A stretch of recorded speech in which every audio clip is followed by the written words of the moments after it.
Well, gardening season is almost here, and I'm sure a lot of people are getting a little anxious about getting those seeds planted. This morning, Ansley Watson talking with somebody who gardens almost 10 months out of the year. She's going to tell us more about that. Good morning, Ansley. Good morning, Vicki. For the past 7 years, Earl Sinchek has been gardening practically all year long just by using this contraption here. It's called the Boomer Bloomer. In a little bit, I'll get to show you just exactly how it works. But basically, he gets to have 3 gardening seasons just by using this thing here. So he's actually getting to harvest in just about, I think he said this week he'll get to harvest, plus 2 more harvests after that. So stay with us to talk more about that. Reporting live in Marquette, Ansley Watson, TV6 News. That's some good news for people who like fresh veggies. Thank you very much, Ansley. And I know a lot of people do like the farmers markets will be starting up soon, and you can hardly wait to get a hold of those locally grown produce. Around the corner. Yep. It's great to see Ansley outside, not freezing cold. Yeah, I know, right? You can't see her breath or anything like that. Exactly. Nice sign. I love it. I'm sure Ansley loves it even more. Yes, I imagine. Well, this morning we're checking out a garden that's able to produce produce nearly all year. This morning, Ansley Watson telling us more about how it is possible. Good morning, Ansley. Good morning, Vicki. I'm standing right in front of it, the miracle worker here. It's called the Boomer Bloomer. And Earl Sinchek created this about how many years ago, Earl? Early 90s is when I made the first one, but I've been developing using this as research for the past 7 years. And it allows you to garden almost all year long. Last winter I grew all winter. Wow. But that was not feasible because you're using too much electricity and the sun's too low on the horizon. So 9.5 months. Wow. Let's go back to the 90s whenever you said you first created this. You actually took this to a show and nobody believed that you could grow this all year long. No, I took it to a show in Minnesota and I had the plants beyond the first true leaves and everything else, and people just didn't believe me. They said, you grew it in the house under lights and then you brought it here, didn't you? And no, I actually grew it outdoors. Why is it called the Boomer Bloomer? What's the story behind the name? When I was in the market years ago, I sold nationwide a little Germinette greenhouse. It was a little pop-up model folded up like a W, and I had a patent on it. And so I sold it through all the top seed catalog companies and through Myers and Menards and places like that. And from that, I learned that the target market are aging baby boomers. So millennials don't grow gardens, and but the people my age, you know, they're used to canning and stuff like that. So they're the real gardeners. But then I started seeing people with bad backs, bad knees, and started seeing inventions that people were coming up with that were developed for aging baby boomers. Right. Well, let's check it out here. Show us what's done. Now in the wintertime, all I do to water is I just open this up, and then all you got to do is reach in here and drop water in like so. It's pretty easy, and you'll see in a minute here when I lift this up what's actually going on. So now let me open it up so you can see where all that water went. A little prop bar here. Lift it up. Oh, wow. Now you do all your gardening standing up, and I use the square foot gardening method. Now this is all arugula and this is pak choi, so I can't imagine you're showing anybody a garden this time of year, let alone harvesting. But no, this looks beautiful. I'm starting to harvest the arugula and this. This is Bib lettuce, and then cilantro, and I don't know what tomato plants are back there. So as these are growing up, I'll pick those in June, but I'll be eating these. When did you plant this? March 1st. Okay. Yeah, that's why I plant the seeds.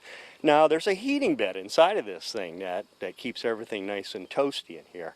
I set the thermostatic controller to 85 degrees when or 80 degrees when I'm germinating.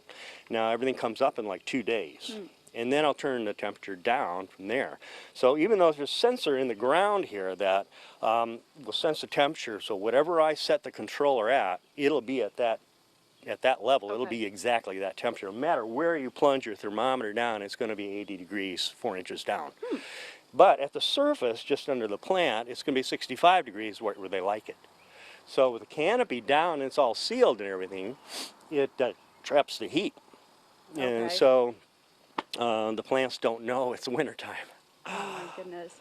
You're saying there's multiple different layers that we can't even see right now. Right. There's pebbles at the very bottom, and then there's a sand layer, that's for your drainage, and then there's 2 inches of a soil mixed with clay. Now the reason for that is it's denser dirt. So it still allows water to pass through, but it holds a lot of moisture. And the reason for that is that's where all the watering system is embedded and all of the electronic system. The water dispenses in that dirt layer just above the electronic system because you've got to have the water for the heat transfer. Okay. Otherwise it won't transfer the heat. So that keeps that layer moist at all times. Then the upper layer is just all your growing medium and stuff. So everything works its way up by capillary action. You cannot overwater in a boomer bloomer. It's not possible. It's not possible? I could put 50 gallons in here. It doesn't matter. It's got an overflow system. Wow. So it think of it all. It just runs out of the bottom. Well, it's kind of like a climate-controlled terrarium is what it is. So it's so simple to garden in this thing. Weeding takes me all of 10 minutes because I got a specialized seed planting template. Let me show you. I use these sticks and stuff, and you can see back here in this corner, if you can see it, these little sticks there, those identify where the plants are. So right here, these are tomato plants. So there were 2 per stick. So I know that if it's 1 inch and 45 degrees to that stick, that's the right plant. Okay. Everything else is a weed, so I can just go right through and pick all my weeds in like 10 minutes. Wow. And I'm done for about 80% of the weeding's done for the season. Well, we have so much more we need to talk about, and we'll get back to that later in the hour. Stay with us. Reporting live in Marquette, Ansley Watson, TV6 News. All right, thank you very much, Ansley. A lot of people are looking forward to getting those gardens put in. Yeah. Right, good weekend to go out and maybe start to do some of that. We're still going to see pretty cool temperatures. Welcome back. Well, this morning we're learning more on not only how to garden, but a way to garden throughout a majority of the year. Ansley Watson joins us now to tell us a little bit more about it. Good morning, Ansley. Good morning, Sam. Right behind me, it's called the Boomer Bloomer, and as you can see, Earl Sinchuk has grown a lot since March. This is from March, and he is about to harvest this. So this morning, joining me is Earl. Good morning. Thanks for being with us. Thank you. So earlier we were kind of talking about how this even works. What we're talking about right now is a watering system. Yeah, you saw when I opened the vent that I poured the water through the vent. That's in the wintertime, so I don't have to lift the canopy. So I'm just showing you how easy it is. But actually, here's what's happening here. Here's a trough right here. And that's about it. That's all I got to do to water this thing. I throw a couple of these in about once a week in the wintertime. In the summertime, a little bit more because it dries out more. But now, I just watered the whole garden because there's tubes that go out from the bottom of the thing and go underneath the ground in the garden, and then the holes are spaced apart so it allows for the friction and stuff. So it dispenses water at that end just as same amount that it does on this end. So I'm just blanket watering everything.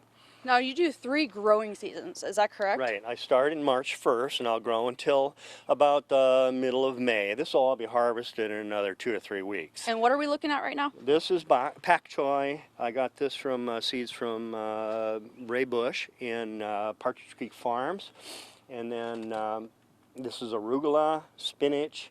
This is Bib lettuce, and I'm not sure what the rest of it is. Tomato plants and stuff. There's a whole You'll figure it out mixture. when it grows in. But that'll all grow up, while I'm giving this away. Whoops, I can only eat part of this because there's just so much here for me. I can't eat this much salad. This is really good.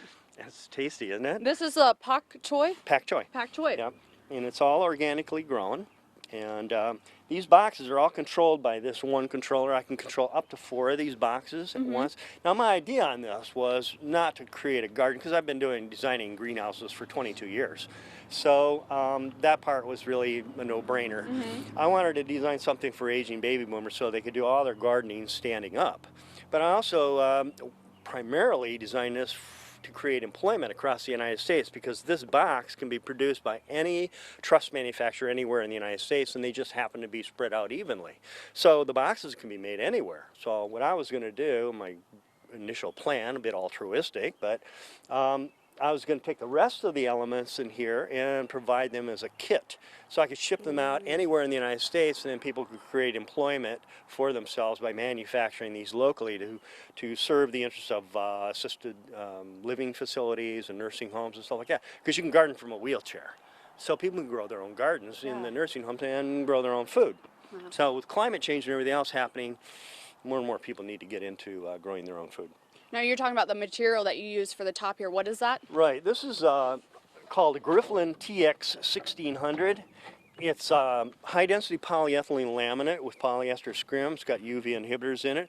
I buy it from Reef Industries out of Houston, Texas. And they say in the UP that this will last about 20 years. Wow. They have greenhouses that have lasted that long in sunnier environments.